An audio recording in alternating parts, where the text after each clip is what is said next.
Just when all the naysayers thought Blake Shapen was a bad quarterback, Oklahoma threw for 59 passing yards in the most fun conference in football. This is Locked On Baylor. You are Locked On Baylor, your daily podcast on the Baylor Bears, part of the Locked On Podcast Network, your team every day. Happy Wednesday, everybody. Welcome to Locked On Baylor. We're a day away from game day, by the way. Tomorrow, West Virginia and Baylor. Are you wearing the same shirt you were wearing yesterday? Oh, yeah. This is my lounging shirt. I'm Drake my Toll. Tree Hill Raven sweatshirt. Yeah. It's a poor-smelling Cameron Stewart. This is Locked On Baylor. We both work for Inside the Bears, and thank you for making this show your first listen every single day. To those that are listening on campus right now, I've caught word that a lot of Baylor students are listening. So, hey, you guys, Sick 'em Bears, glad to have you, the college guys. Hold on to it as long as college women. Last week we had a conversation with Robbie Triano about how 96% of our listeners are male, 4% are female. A lot of our female listeners actually commented on last week's show. Made me feel really good. They were like, get more of Cam on here. No, not a single person has said that. It's so sad, too. I thought I brought enough sex appeal. So sad. Our female listeners are not that shallow. Former sex symbol of the Baylor area, Cameron Stewart. I don't know if that title ever gets taken away from you. Oh, okay. More like sex symbol of the Baylor Lariat emeritus. Yeah, because you can't be 70 and have that. Or you're Hugh Hefner of the Baylor Lariat. Cam, the Big 12 is the most fun conference in college football. It is, yeah. It is. Last week, Oklahoma threw for 59 yards. People are like, oh, Blake Shapen's bad. Oklahoma, they wouldn't play General Booty, which is a shame. Really too bad. It's a shame. America needed it. The Sooners are bad at football. We live in a world where the Big 12 is run by not Baylor, not Oklahoma, not Texas, but Kansas, TCU, Kansas State, and Oklahoma State. Just as we all predicted, this conference is awesome. It's great. And the top of it's still good. It's not like the Big 12 has been competitive for a couple years, but Oklahoma would always win, and then none of the other teams would end up ranked. And so it looked bad. But now it's like, dude, we're going to have 2 or 3 ranked teams every week. It's just a matter of who's beating who. This is like Karl Marx's ultimate wet dream. Everyone just beating the heck out of everybody. Sharing the spoils. It's a lot of fun. What did you just insinuate about the Big 12, by the way? That is commie. Yeah. Yeah, we do have listeners from all sides of the spectrum out there. So we do want to be very clear. Similar to yesterday's show. There is no front runner. Similar to yesterday's show. And there won't be for a while. The Big 12 is not communism. You already made those comparisons. People were infuriated about the whole Matt Rule, Jerry Lee Lewis deal. And now you're going to go communism, the Big 12. Spread the wealth, baby. Spread the wealth. I will be canceled before the next show. I see where you're vaguely going with that, so I'll toss you that bone. But yeah, Baylor fits into a weird cog in that. In that at 3-2, they add to some of the parity and could finish at 7-5 or 6-6 or 9-3 or 10-2 and go to the Big 12 championship game, which is still at play. We haven't had a chance in the last couple of days due to the whole Matt Rule jazz and Baylor recruiting class, which is really good, to talk about how freaking awesome the Big 12 is. Jalen Daniels is hurt at Kansas, though. Have you seen the line? Look, it's sporadic. I had a long day today. Wednesdays are tough sometimes for me. I saw the Chicks last night. That was awesome. Chicks, formerly. Did you see the videos on Instagram? You know what, Drake? I'm going to redeem myself. Okay. The Dixie Chicks. All right. Oh, okay. So now you've pissed off both sides. Right. The people on both sides. Went a little commie, went a little anti-PC there. Yeah. The Dixie Chicks. Okay, they're the Chicks. I saw them yesterday, and they were I think really Chicks good. is offensive enough. Anyway, go ahead. Yep. Well, PETA would agree. We are wide open spaces on 35, I'm sure. That's why today is a little more sporadic because of said events yesterday. Because of yesterday's events. That's crap, by the way. Family show. Sorry. A Christian university. Away from the mic. The Big 12, insane. Kansas, 9-point dogs at Oklahoma on Saturday. Why is that a thing? I don't know, man. This Bean kid looked good when he came into the game. The Bean kid. Bean guy. It is just Bean Right. Kid, by the way. There's Right. nothing else. Exactly. Bean Kid. Beanie Wells. Remember him? You probably don't. It's before your time. Yogi Berra. He looked good, man. I mean, he did. I don't know what else you really want me to say about that. I know you're clamoring for me to say more about that. It sucks that Jalen Daniels is hurt, man. What a season he's having. What a season. And they still almost won that game against TCU. They would have. And I don't. I mean, you can have OU favored because it's in Norman, but 9 points? 9 points. Yeah. Against a ranked team? You just lost 49-0 to an unranked team.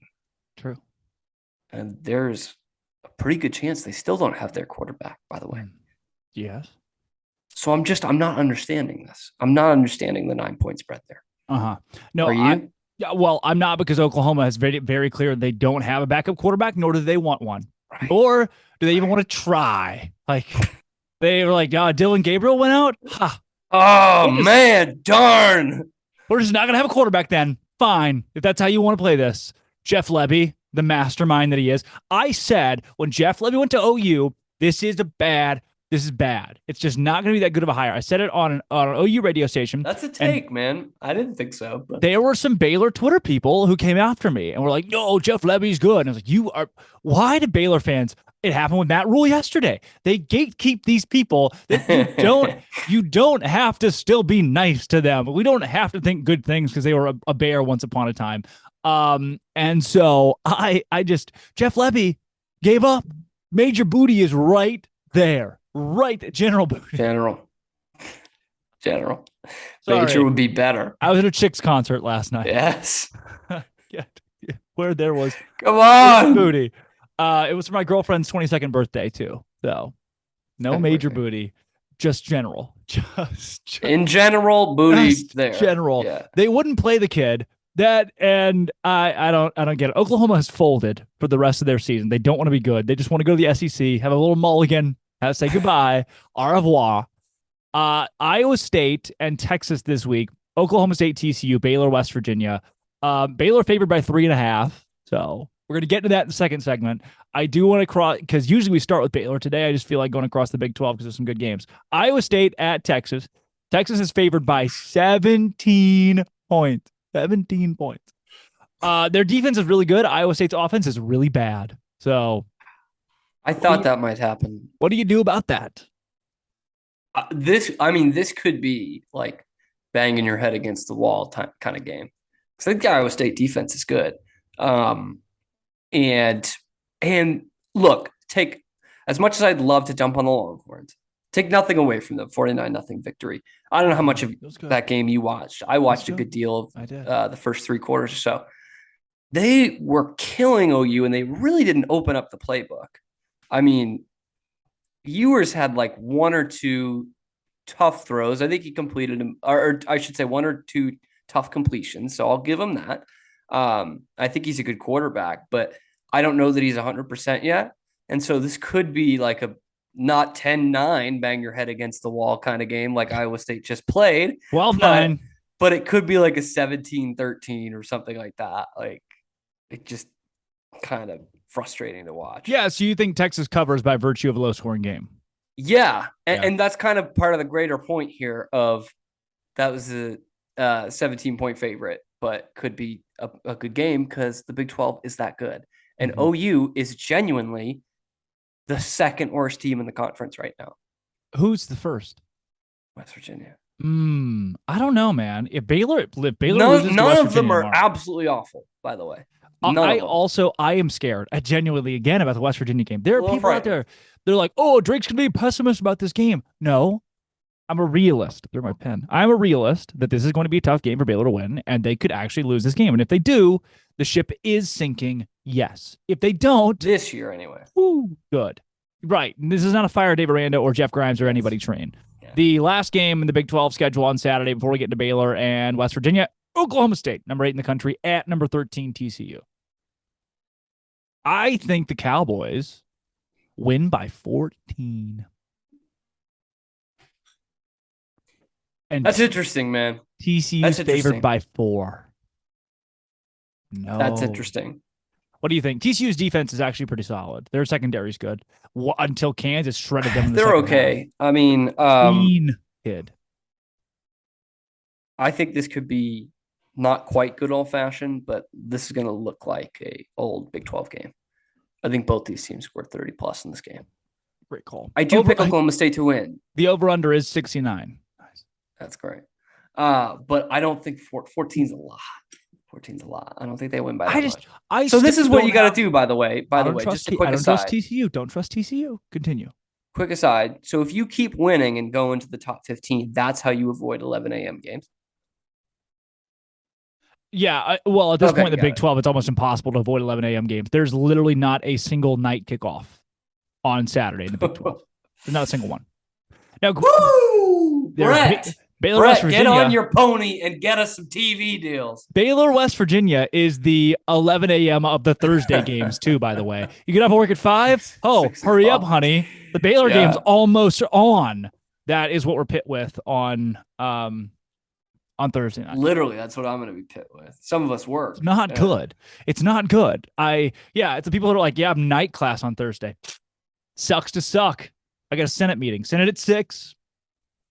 Oh no, I have an intramural football game tomorrow night. What the crap, man?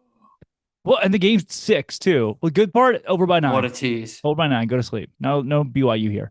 We're gonna get to that next. First, though, I got to tell the folks at home about SimpliSafe. You know, I'm a big SimpliSafe guy now. I'm a college kid. We're not supposed to have an alarm system. But I have to now. My car got broken into. Somebody tried to break into another car last night right outside of my house. I don't know what it is about over here or where we are. There was also... You could use a car cover too, but also SimpliSafe. Only a good home, though. Only to a good home. The Saturday night, there was a cop car, like sting operation undercover cop car, parked behind my house.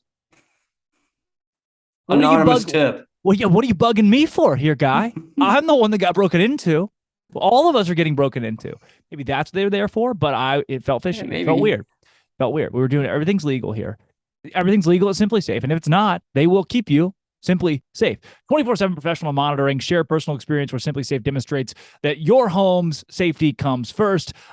Basically, 24/7 personal monitoring. Something happens, somebody breaks in, SimpliSafe's going to call you immediately. They're going to know what happened. They're going to know what's going on. The cameras, the monitors, HD security cameras all around your house. They call you and say, hey, somebody's breaking into your house right now. And you say, well, make them stop. And they say, sure, we will. Their monitoring experts use proprietary advanced response technology to visually confirm when a break-in is real. So you get the highest priority police dispatch. Customize the perfect system for your own. Save 20% on your security system. 20% when you sign up for an interactive monitoring plan. Get your first month free. SimpliSafe.com/LockedOnCollege to learn more. There's no safe like SimpliSafe.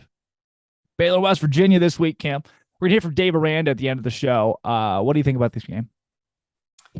I'm not quite as worried as you are, but definitely a little bit worried. Yeah. Definitely a little bit worried. Yeah. And it did not help to hear from Daddy Dave over the weekend that his players are complacent and immature. And the coaches were feeding into it, by the way. The whole deal where he was like, fantastic. Yeah, I can see how our coaches are trying to, feed their own egos with that. Dave, put it in reverse there, Terry. What did you just say? Probably has a higher threshold for ego. I'm not going to lie, but still, it's not great to hear. No. It's not great to hear. And it's like what Judge Potter Stewart said. You can't really describe it, but you know it when you see it. Okay. We saw it in 2020. We did see it in 2021. We're seeing a little bit of it in 2022. Not finishing off games well. Not finishing off halves well. Middle eight, baby. 4 straight games. Middle 4 eight. straight games. They have allowed a touchdown on the last drive of the first half. Welcome to Waco. Sucks. Offensive analyst, assistant to the offensive line, GA Jens Danielson, Matt Rule. Middle eight, baby. If we could just fix the middle eight. So Grant Taft? A little bit of that. Associate head coach Grant Taft. He's here. He's in Waco. He's still around. That's true. And Dave did say that they're getting better at it at practice. And look, I love Dave. I trust him with my life. But I'm thinking, how do you measure that in practice? Really? You ever think about... You see that in a game. That's how you see when the leadership shows up. We haven't seen it in a game yet. No, we haven't. You ever think about if Dave Aranda babysat your kid, like you get the kid back, you're like, Dave, what happened to its brain? It's like 3 times The answer bigger. you'd get. Dave's just, thanks. Appreciate that. This kid's brain is like a car, and which is way cool. And you don't even know where you're going with it, and that's perfect. You're Where right. you go back and the kid's not in its bed, and Dave's like, we just gotta kind of meet the kid where it's at. Kid was supposed to be here, and they're here, and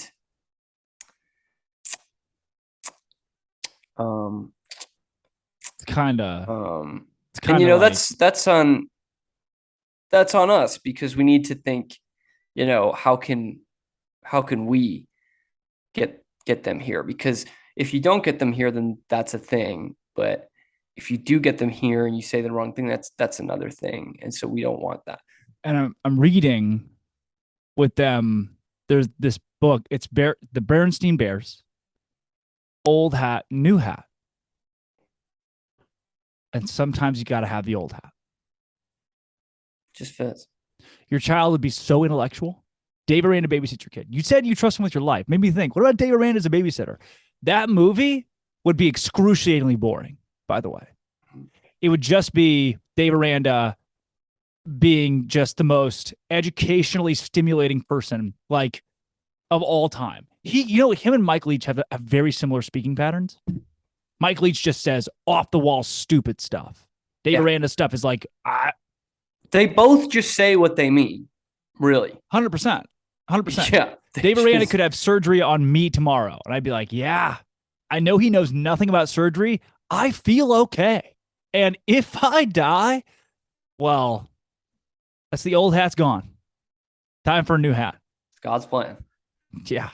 There's a song about that. I sing it. Yeah. So, yeah. Would you, before we hear from Dave, by the way, and he's going to say some stuff's way cool. He's going to appreciate some questions. Way special. Always does. It's going to be good to see us for sure.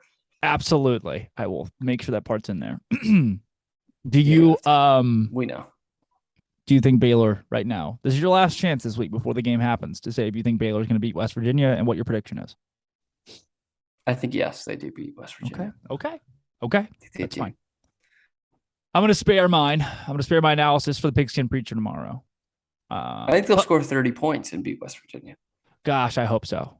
If Kansas put up like almost a 50 burger on those guys. They beat them by 2 touchdowns in overtime. Yeah. Which is a wild thing to do. BetOnline.net, your number one source for sports betting info this season. You want to still bet on Baylor or the Big 12? Great odds right now. I have found there's drive-by-drive live betting on BetOnline. I made some money this weekend. Hello. Because I can go in and be like, Cowboys, this drive, hunt, easy. 10 to win 15. Bada bing, bada boom, it hits. Cowboys, this drive, I'm feeling a touchdown. Jamie Pollard, not his name. Derek Pollard? Tony Pollard. Touchdown. Runs it all the way. So, betonline.net, your place where the game starts. A lot of great stuff there. Lines, jazz, all kinds of stuff. All kinds of podcasts, lines, jazz. BetOnline.net. It is the easiest way to check in on all your favorite games. MLB, MMA, boxing, go Mariners. Head to betonline.net. Use your mobile device to learn more. BetOnline, where the game starts. Dave Aranda, take it away. It's good to see you guys. Ready for this week. Had a good bye week for us. I think we had some time off and then some practice time. We had 2 really good days. Thought the energy was good. Coaches were able to get on the road on Friday and see some schools and see some games. And so a little bit different week with this being really, with Saturday really being a Monday for us in a given game week prep. But it's how it times out for our game here coming up, and fully respect and have a lot of appreciation for West Virginia and Coach Brown. I've known him for a while, and just know that the environment that we're going to be heading into is a tough one, and it'll take our best efforts. And so we're really focused on that and excited for the opportunity. With that, take any questions you guys got. Dave, were there any specific areas you worked on this week that y'all focused on that you wanted to improve? I think the underneath all of the, whether it's schemes or techniques, I think there's a level of immaturity or just youth that we're really working on growing. And then I think for some of our vets, there's some complacency that we're working on getting rid of and kind of waking up from. And so I think, the week was good in those respects. I think getting everybody on the same page in terms of, where we're at and what it takes to get to where we want to go. I think it was a good week for that. Dave, how would you assess the offensive line's play to this point in the season? Obviously, you had a lot of returners there. Has that group kind of been what y'all wanted it to be? It's probably mixed, I would say. I think it's a good question. I think there's pieces that are around the offensive line that are different, that affect some of the outcomes of the offensive line's work. But I think if you were to extract just kind of their play and just kind of the how much violence is there, how much effort is there, how much energy is there, I think those are things that we can improve on, and we must, to get to where we want to go. Coach, you're still looking for that first win in Morgantown. Last time you guys went there, a double overtime game. I'm sure you don't want those double overtime games after BYU. What is the kind of message going into this week, and do you think you guys can rise above the environment that Morgantown imposes? No, appreciate that. Yeah, I think intentional practice. I think some of the, I think all of our improvement can stem from really being intentional with our work in our days, and so, knowing why I'm in this meeting, why I'm in this individual period, why I am in this unit teach or team period, what I want to get better at, what specifically am I working on. And I think there's a be here now mindset that's way important with that. And you can kind of get caught up in just the routine of, week 1, week 2, week 3, week 4, and that.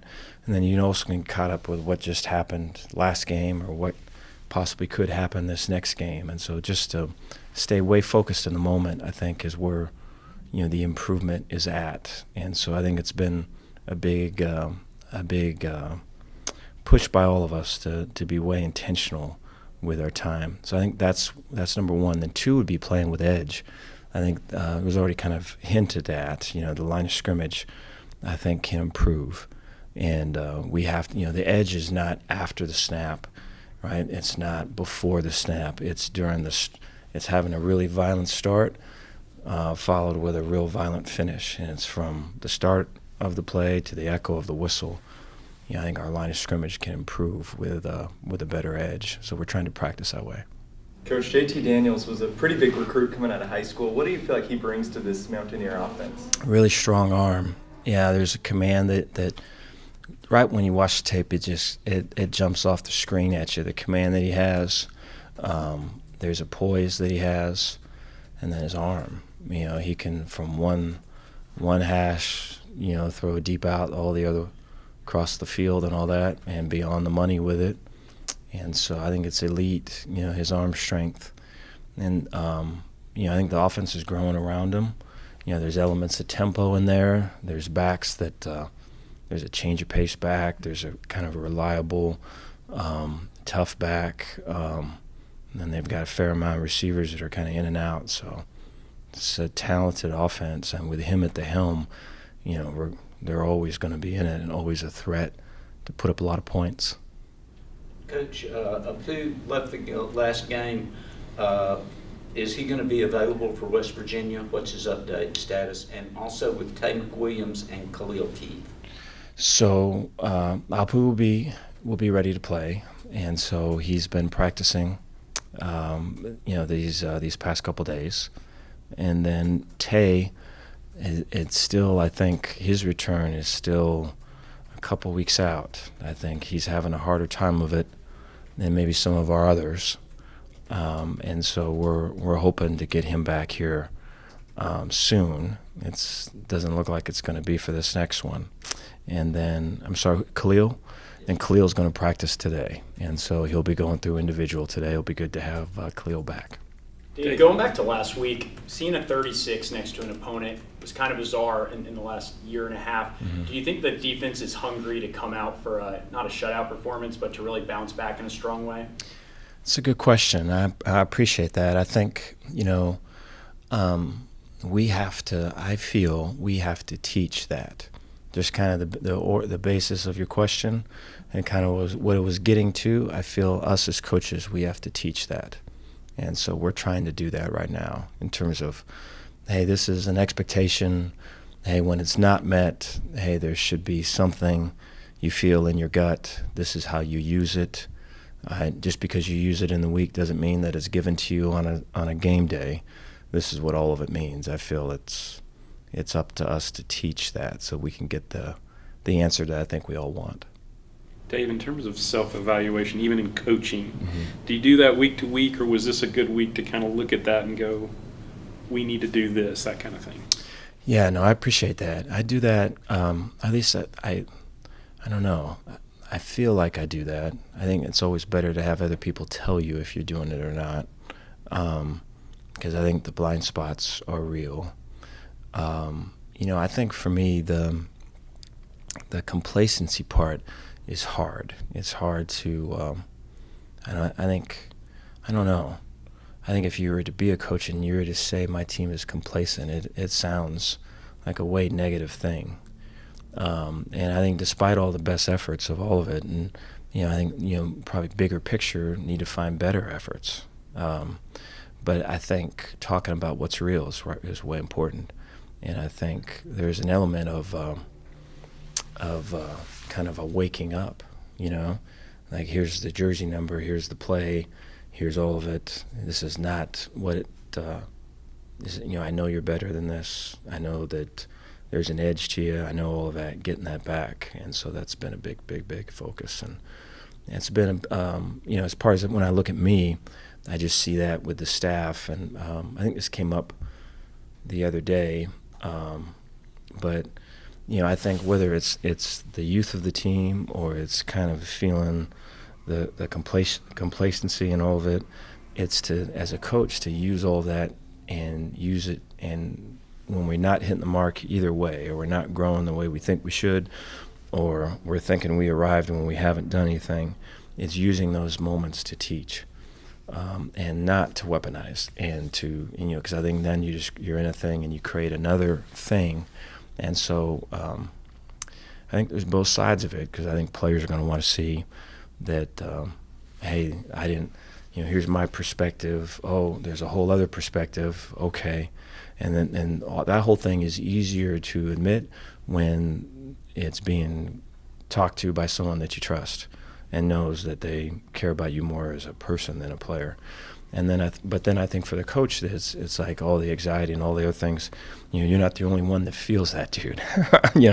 Players feel that too. So it's not about just putting it off. It's about using it for good. And so, the best criticism of the bad is the practice of the better. And I think it takes some intentionality to do that. We're trying our best. Dave, was it tough to see Josh Fleeks enter the transfer portal almost midway into the season? Yeah, I'm a big fan of Josh, and I want the best for him. And you see just his growth. I remember, probably one of my first days in 2020, one of my first one-on-one meetings was with Josh, and just to see just how close he is to finishing off academically, and just all the work that he's put into it, and all the work that everyone here at Baylor has put into him. And so I think if you had your choice, you'd rather all of it end here and all that. But I can understand, and I see his view, and I wish him the best, and want him to be able to finish with a degree, and I want him to be able to have the opportunities that he wants. All right, that was Baylor's head coach Dave Aranda with some invigorating analysis on this team's struggles the last couple of weeks, which he's had to deal with. Do you think he feels like he's babysitting a little bit? Like he truly is babysitting right now? I think he feels it a little bit, yeah. Sounds like I think he feels it a little bit, yeah. But these children are not being very intellectual. They're going against, we got to get some Baby Mozart. I watched a lot of Baby Mozart growing up. My parents did a lot of Baby Mozart, man. That was a big thing for like box sets. That's pretty cool. Yours didn't? No. In fact, one of my favorite movies as a kid, I tried to bring into daycare once only to find out that it was actually rated R. Bill used to just put it on to shut me up. It's about toys like going mad. They were like a government experiment. Yep. I just thought it was cool. Small Soldiers, I believe, is the name of it. Fast Times at Ridgemont High. Yeah, that's a great movie. That was the one. Yeah, you can't bring that to elementary school. Golly. No, you cannot. When you come back tomorrow, Pigs here and Preacher will be on. Thanks for making Locked On Baylor your first listen every single day. Today's show was fun. Yesterday's show informational. Today's show we supplemented with a little bit of fun. I had a generally good time. The viewership is going to reflect that. Follow us. Follow Cam. He's almost at 500 followers. Almost there. Everybody follow Cam. I should open the show with that. This has been, go to InsideTheBears.com too. Locked On Baylor.